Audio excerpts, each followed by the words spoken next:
Hello, everybody. This is Unit 3, Lecture 3, Perception Interpretation. Our learning targets aren't too bad for this section, but as usual, there's a lot of little terms built into some of these bigger terms. Kicking things off is just a quick review of perception. Perception is the mental process that allows us to bring meaning to our sensations.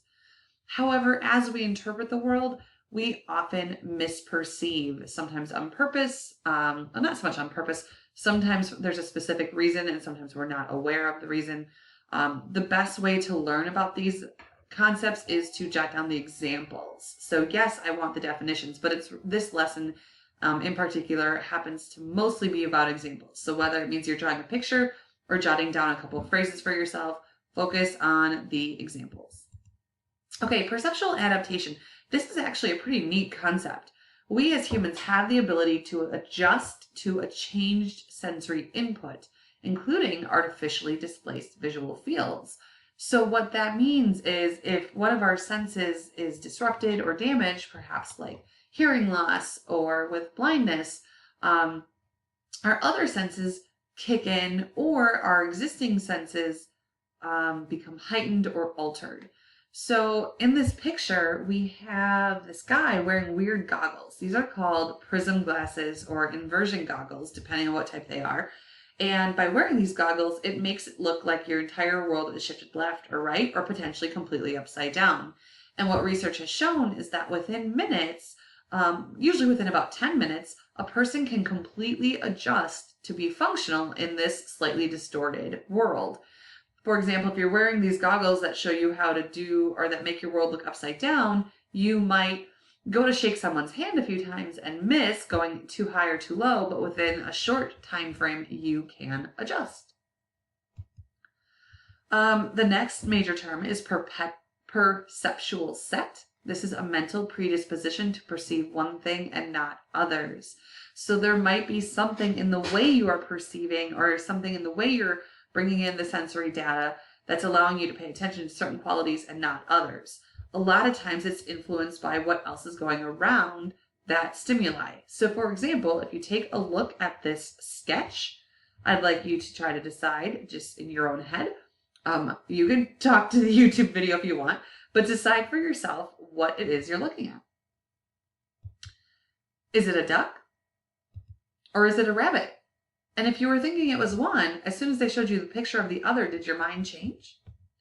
So we can influence what we're going to perceive based on context, which brings us to the context effects.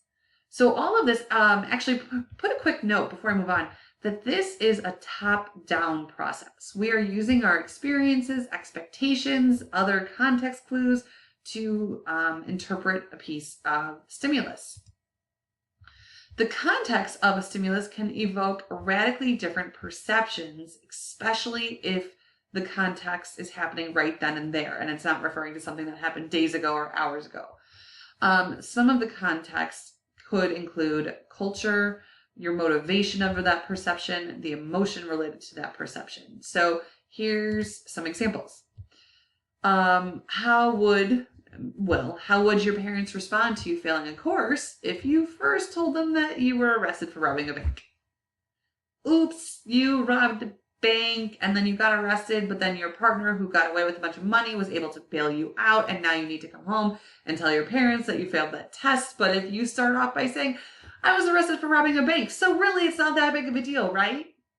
Context. Maybe that bad grade won't be so bad.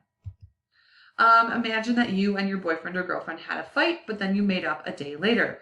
But now you text them and they're not replying. What might you conclude? Based on the context, you might think that they're actually still mad at you.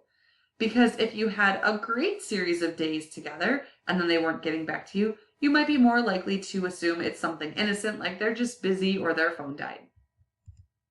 If I told you all about my trip camping this past weekend, and then I asked you to spell the word bear, most likely you're going to spell B-E-A-R, like bear.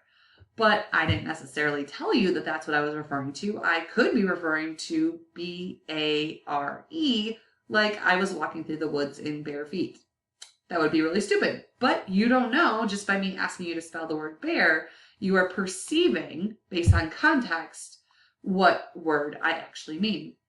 There are also some more serious examples. For instance, people who carry a gun tend, even, legally, tend to think that other people carry guns as well. And so then they might be more tempted to use their gun. When someone, actually, I'm getting ahead of myself. I'm going to save my next point for just a moment. But yes, so context can evoke very different perceptions of the same stimuli. Culture is one of the strongest types of context influencing what feels normal or unusual. So if we think of, in most Western cultures, it is completely wrong to eat dogs, cats, or horse meat. We would be absolutely disgusted to think about that. However, there are cultures in the world where eating any one of these types of meat is not that unusual. In fact, there are cultures in the world that think Americans are unusual for eating corn on the cob because corn cobs are typically fed to pigs. When this picture, this picture over here, when this picture was shown to people of different nationalities, Americans and other Western cultures tended to think that this is a family sitting in a house and there happens to be a window above one man. However, people in East Africa tended to describe this as a family sitting under a tree and a person balancing a box on their head, because that is how they have been known to carry things like baskets. So your cultural context can influence your perception of different stimuli. Notice the trend here. The final thing, and I'm not sure that I left a really good spot for this in your notes, but please make sure you add it, that motivation and emotion can most definitely influence your perceptual set. For example, a water bottle viewed by a thirsty person seems closer than it really is because, oh, you just want it so bad, it's just right there, but then as you go for it, it's just out of reach. A hill might seem steeper when carrying a heavy backpack, and a destination, especially if you're on foot, a destination might seem further away when we are tired. Imagine how hard it feels to walk up those steps at Pius to the 6th floor when you're exhausted. Hearing sad music can also predispose people to perceive a sad meaning in words that sound alike. For instance, if you've been listening to sad music, you might interpret the word morning rather than morning, or die rather than die. And this makes the most sense if you are looking at the screen right now. Otherwise, it just sounds like I am repeating myself. The next perception concept is perceptual isolation. It might be more familiar to you as sensory deprivation. This is the idea that your perceptions can change when we lack certain stimulus in the first place or for long stretches of time. There was a study done on a bunch of kittens, and they were raised without exposure to horizontal lines, kind of like you see in this sketch. They were in a cage and they only saw vertical lines. Later, when they came out, they had difficulty perceiving horizontal bars. Now, quite frankly, this is really interesting, and I don't have a lot of details about how one determines if kittens can see horizontal bars, but that was the conclusion. And because they were kittens and this was their environment from birth, what that told the psychologists was that their brains didn't develop normally. So they still had the ability to see, which means vision is partly innate, like we're born with the ability to see, but it's also partly acquired, because if you aren't exposed to a certain type of vision in your formative years, you might not develop that sense later.